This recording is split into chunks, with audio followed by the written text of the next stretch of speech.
Ladies and gentlemen, welcome to this video. You are now watching the Grumpy Easterner, for some reason. Today I'm preparing a meal, so it will be a cooking video. The dish I'm gonna make is called goulash, except for its country of origin, where it's called Pörkölt. All the tools we will be using are here. You can go with more tools to make your life slightly easier, but this should be okay. Bowl, pot, knife, wooden spoon, big metal spoon, and cutting board. I prefer traditional chef's knife, even though this one is the cheap one.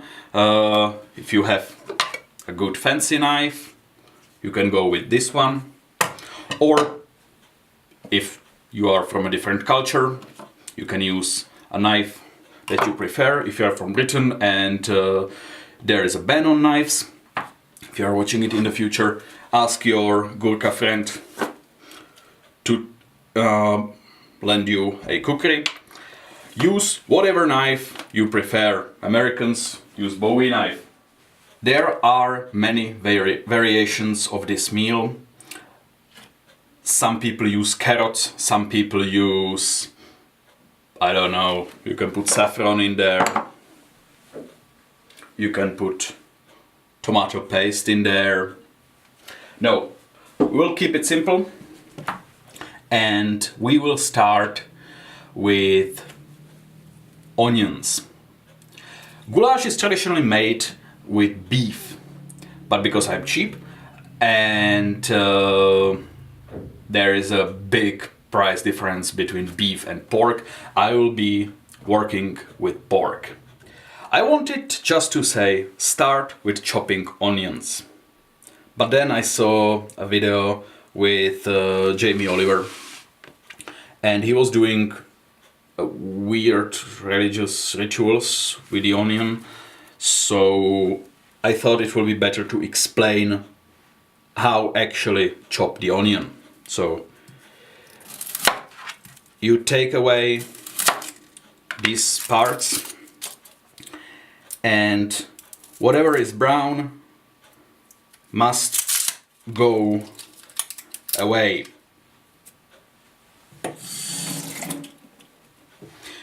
If you don't want to use a gas mask, just pour some water over it and you won't be crying. Or just stop being a little baby. Now, for goulash, some people use big chunks. I prefer smaller chunks. Cut it like this, and you get half of the onion. There are many ways how to chop it. Let's go for the simplest one.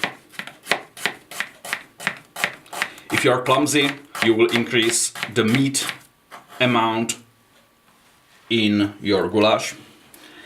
You cut it like this, and then Jamie Oliver went something like cutting this way. I have absolutely no idea why.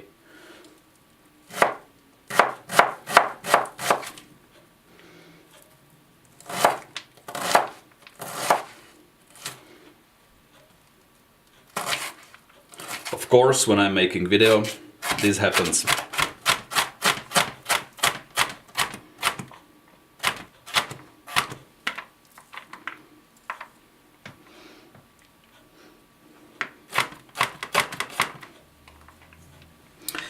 This is the proper size of onion chunks. In our case, we will be using these onions, so it will take a while. This knife was 30 cents. Let's see if it works.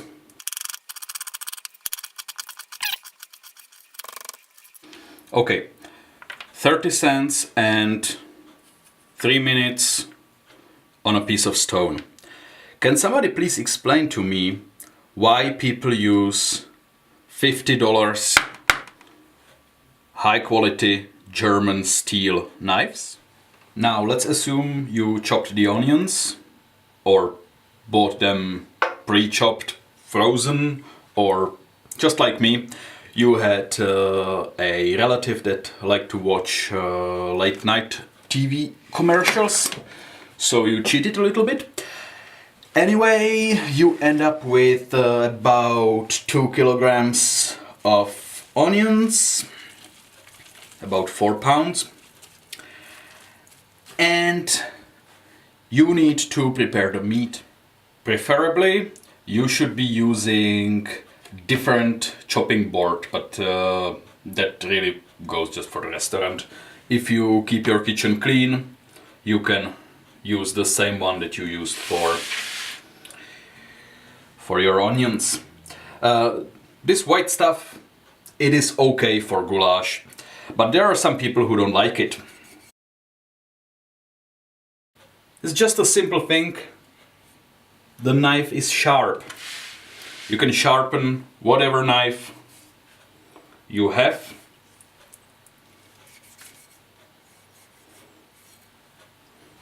Dull knife is not only useless, it's also dangerous.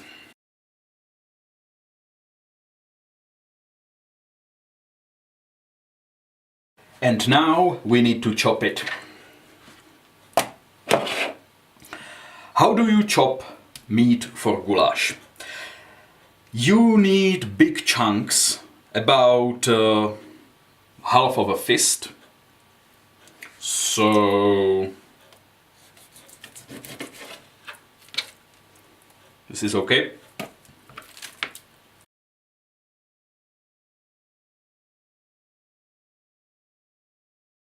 There are some people who like to marinate it before they prepare it, but I don't think it's necessary.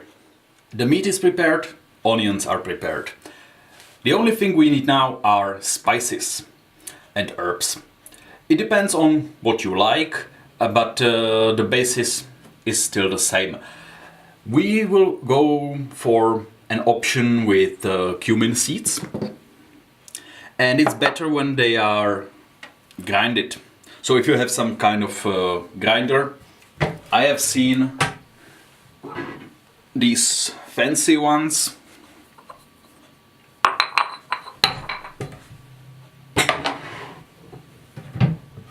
But you can buy those cheap plasticky ones.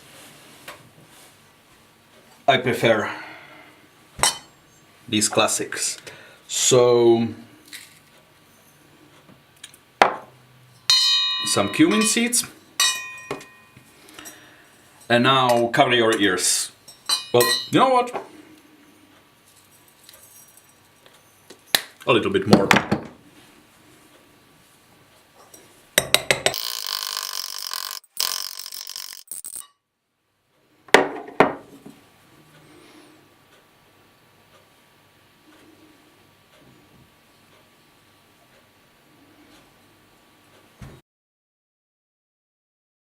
Cumin seeds.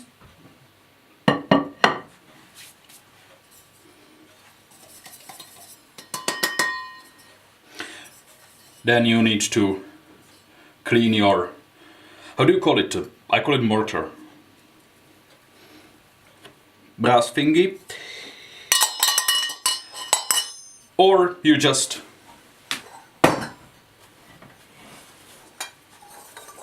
take a different one. You can use normal cumin seeds or buy pre-crushed ones, but then you need to use slightly more. And then ground black pepper.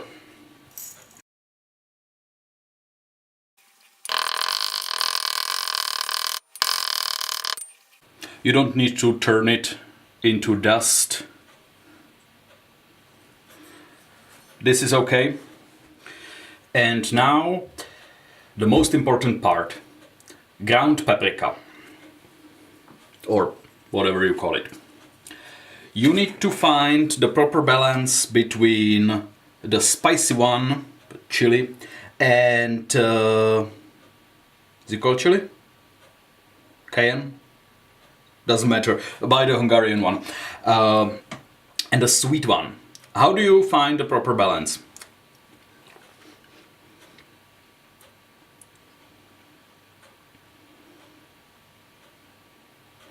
Spicy. If you are from Central Europe, use about twice as much. If you are from India, use about 20 times as much.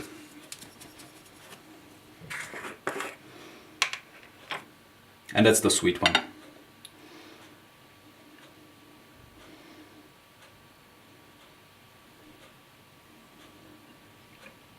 Yeah, seems about right. And of course, my favorite, marjoram.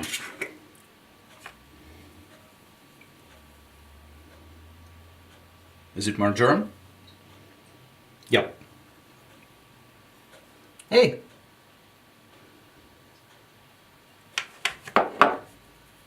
Why do I have spiders in there?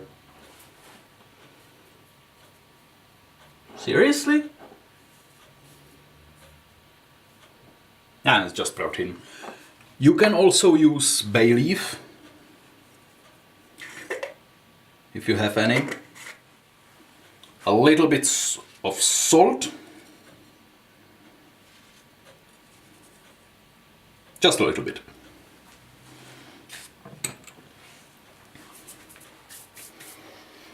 And that's it. We are ready to go.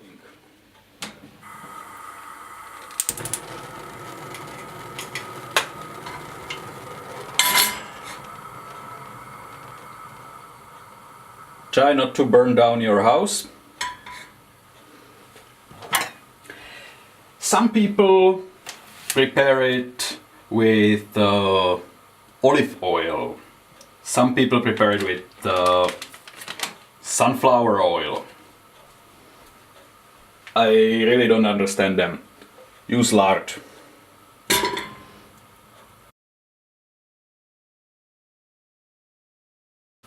Now your task will be to put the onions in it. If you're clumsy, use proper tools. The most important thing is keep mixing. The fat on the bottom will help it not to burn. And in the beginning you need to mix it a lot. It will release a lot of steam, burning hot steam. The onions are getting almost white. It depends on you if you want it white or brown. I'm not racist, I despise everyone equally. So in this recipe I will go for lightly brown. You would think that the advice, just prepare the onions, would be enough, but I had seen people doing things, horrible things, even on cooking channels. They were terrible. They were caramelizing carrots and on olive oil. They worked on a pan. They prepared goulash in 30 minutes. They put flour in it or breadcrumbs. Look, this dish comes originally from a culture that used huge cauldrons, 50 liters, 100 liters. Huge cauldrons on open fire. You would be preparing, for example, entire sheep or entire goat worth of meat in it. It's turning yellow. 150 years ago, it used to be normal for some people to actually prepare other kinds of meat this way. But since then, most of the population developed feelings towards those fluffy barking animals. So we don't make it anymore. But you might come from a culture that doesn't have, at least openly, such a attraction to dogs. So for you, well, I didn't tell you that, but yeah, it is possible. It started getting brown, so it's time to add the meat. The meat will start losing the juices, as you can hear. Sounds like my first bite. So, lesson number 1, use bigger pot. The meat is white, starts turning brown, so I took all the spices and it's there. And now keep mixing. You might feel it's a little bit dry, so add a bit of water. At this point, if you are feeling jolly Hungarian or you don't think it's red enough, then you can add more paprika.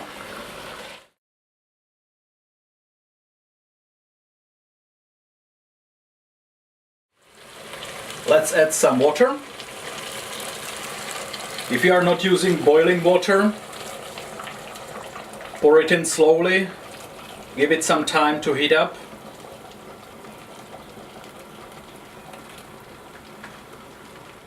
And lower the heat. At this point, I like to put it from the big one to a medium one.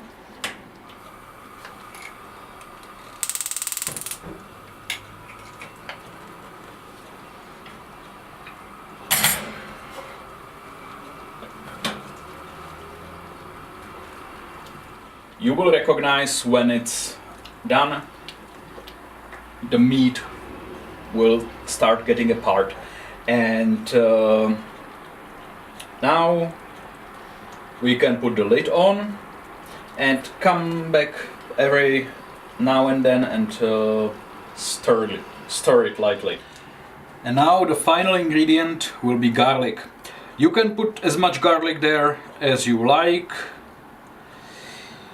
Normally, if you don't have the garlic crusher, get a garlic crusher, but if you don't have it, you can chop it in tiny pieces with your knife. The thing we need to do, and they don't usually do this in restaurants, is get rid of the fat. So I use this big spoon. Yes, I'm aware that most of the flavor is in the fat, but that's why I used more. See, that's the fat. That's why I used more spices than it would actually require.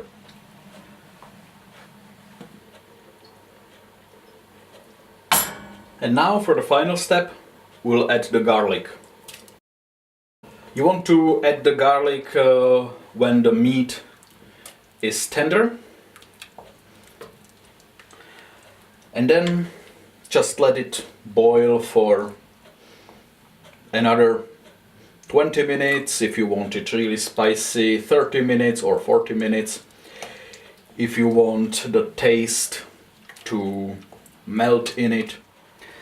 So at this point the food is basically done.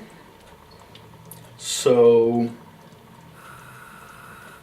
we will switch off the heat and let it sit for a few hours so it cools down. After it cools down to almost room temperature, you can speed the process up by putting it in a larger pot or in a sink with water. So after it cools down, you put it in the fridge and keep it there for 2 days. It's better for 3 days, but 2 days will be enough. And the taste will soak into the meat. After that, it's ready to be eaten, and what you don't eat, you put in the freezer. And here we have the result. Basically, this is how you serve goulash, or in Hungarian Pörkölt. Because I'm lazy, I didn't boil potatoes, so we have some bread, and it depends on you how many onions you want there. I like onions, as you probably guessed, so this is a small onion on it. So I hope you enjoyed the video, and see you next time.